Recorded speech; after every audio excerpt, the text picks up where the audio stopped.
Yep, that flat tire's gotta be fixed. Then again, the one on the other side's gotta be fixed too.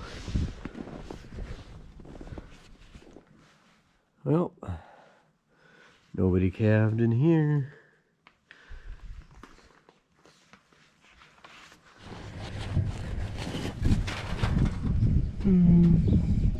45%.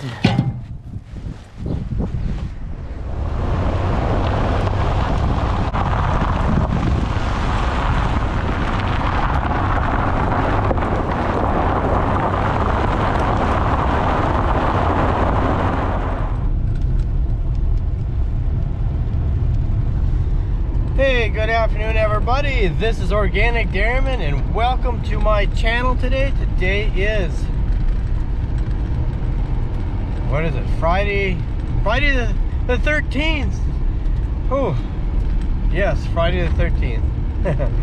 Anyways, I hope everybody's doing okay. I'm doing fine.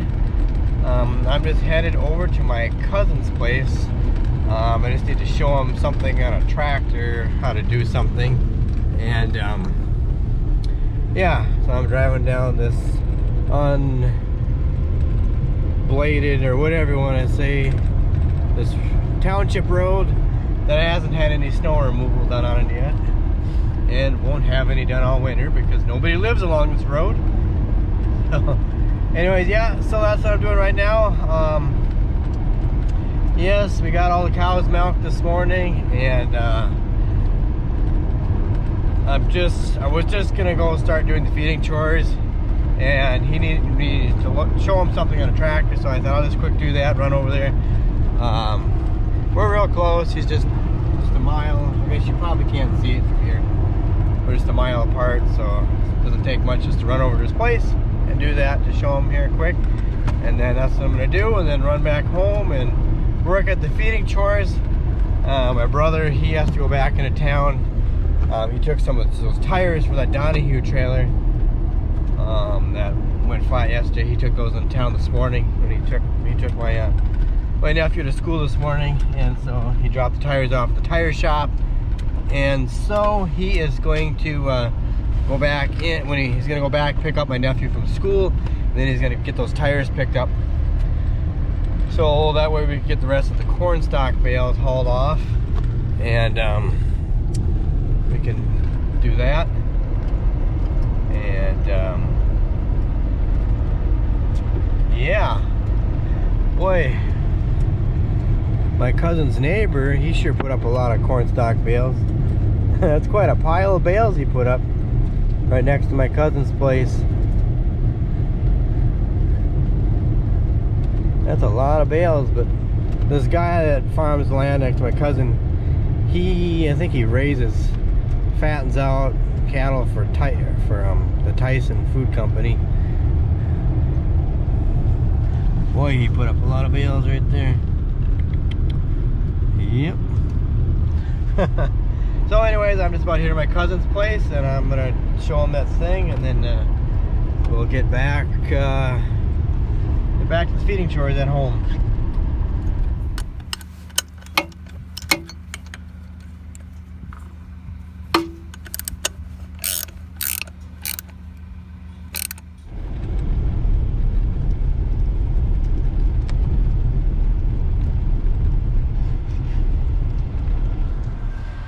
Okay, everybody, I am back home, as you can see, and yeah, well, I ended up doing, well, actually what my cousin originally wanted me to do was just this, he wanted me to show him how to put an ether can.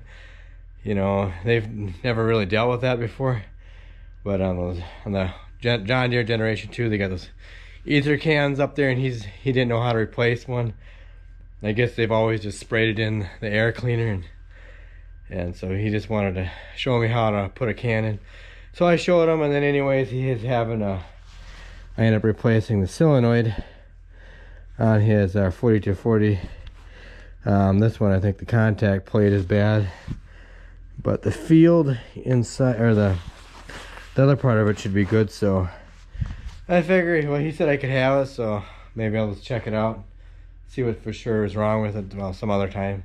That way, if I ever have one go bad, maybe you can make 1 out of 2. Maybe the field is bad, but the contact plates are good. I don't know. I just take it and just put it over here. Some of my other used stuff. Pile of stuff. So, anyways, I got that done for him, and my flashlight. So I guess he paid me a little something for it, so it was something for my time. So I guess it wasn't a wasted trip over there. So anyways, I better get to the feeding chores so it doesn't get so blasted late here. And the milkman is earlier today for once. Normally he's been coming kind of late. Okay, I just brought the feeder wagon over there where I normally load. I got the loader tractor running and getting that warming up. But while I am waiting for that to warm up, you know, I had one individual ask about this combine. I did kind of write a short reply back in the comment section, but yeah, I know there's people that probably wondering about this combine here. This is actually a John Deere 55 combine. That's the number of it. I don't know what year it is. I suppose you have to look at the serial number. I don't even know. Well, there's the serial number on it, but it's right here. If anybody can see that, if I can get my camera in here, look at it. But that's the serial number right there. Serial number, engine number, axle number. So yeah, but this combine's been sitting here for a while. I think my dad, see that combine, well, when my dad quit using it, he first parked it over there where the hay shed is. He had to move it over to here because he built the hay shed there. There used to be some other stuff over here where the hay shed was.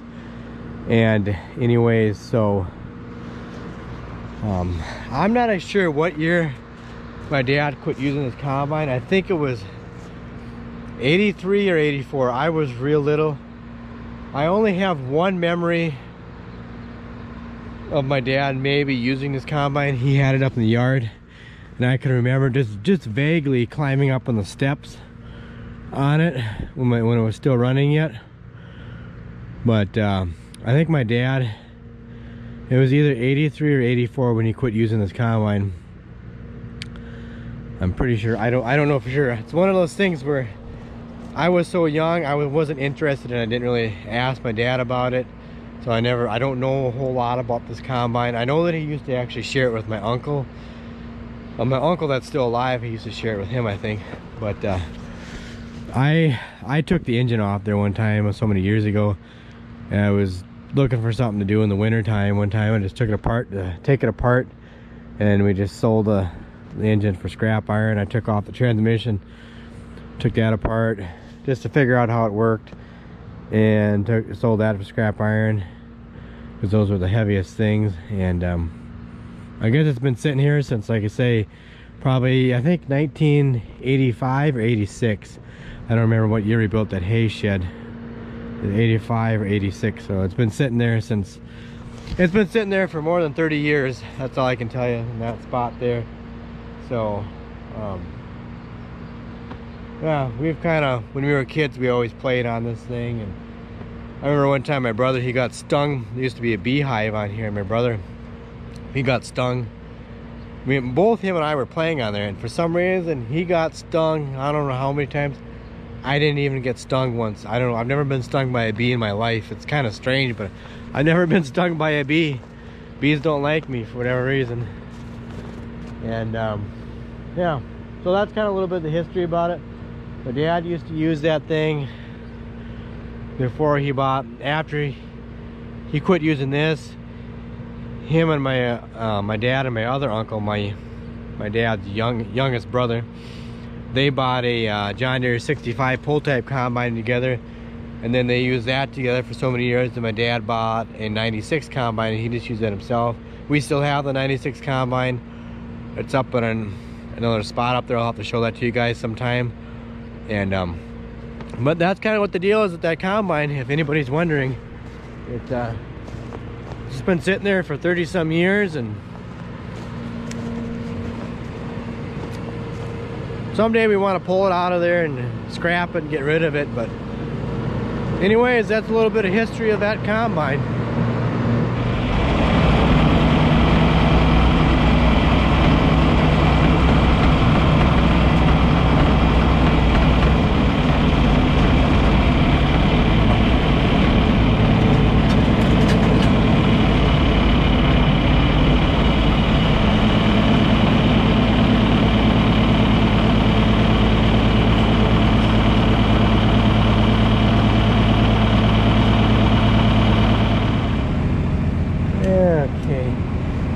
Okay, I just had a little issue. No, we never did replace that battery from last year. If anybody remembers, I just had a wire running to one of the wires here that runs those lights. There's supposed to be lights up there, and they're gone. But I just use that to power that to charge this battery. And this wire, right there.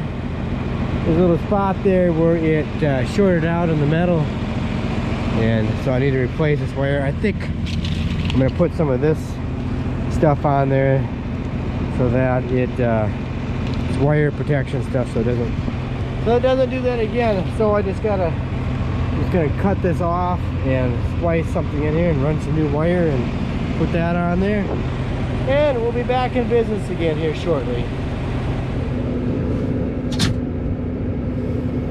Okay, I got the thing fixed in the feeder wagon, that wire, so that's working good now. It's just charging up the battery. I just like the fact that it charges up the battery all the time when the tractor's running. Then you don't have to worry about plugging that thing in all the time. Sometimes you forget to plug it in, and then the battery goes dead, and then you're sitting.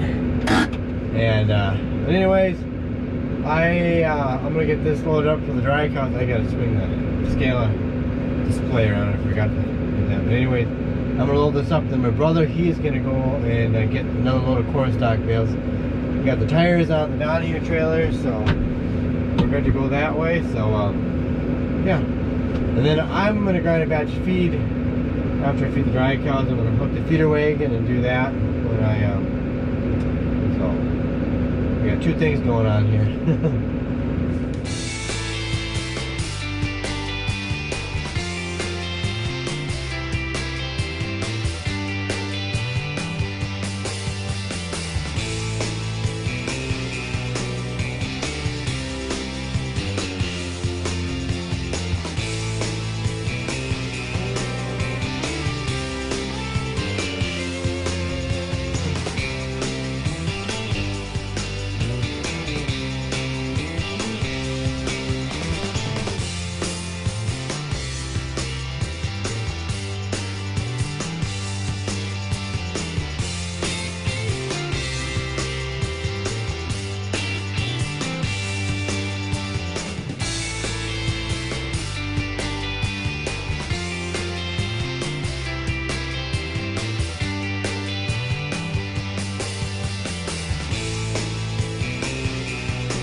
Okay, I just came into the milk room here for a little bit to warm up. The heater's running in here just to kind of warm up. While I wait for the corn or the corn to run onto the feed grinder and get it filled up. I hope there should be enough corn in there to get a full batch. I just ground a half a batch of, or yeah, what's the word I want to say? I filled the feed grinder about half full of ground oats, and the rest is gonna be corn, shelled corn. So, but I just had to come in and warm up because it's cold out there. I mean, not super cold, but I don't know. I just need to warm up. And my brother and my nephew, they were hauling some bales off that round, or some of those corn stalk bales off that field. Man, what's the matter with me? My brain is kind of froze up or something. I just, like I said, I gotta warm up. But yeah, they were hauling some bales, and we get this done, then hook back up to the feeder wagon. By that time, they should be all done. They'll probably have to do another trip, maybe tomorrow or Sunday or something. But there's not very many bales left out there, I don't think.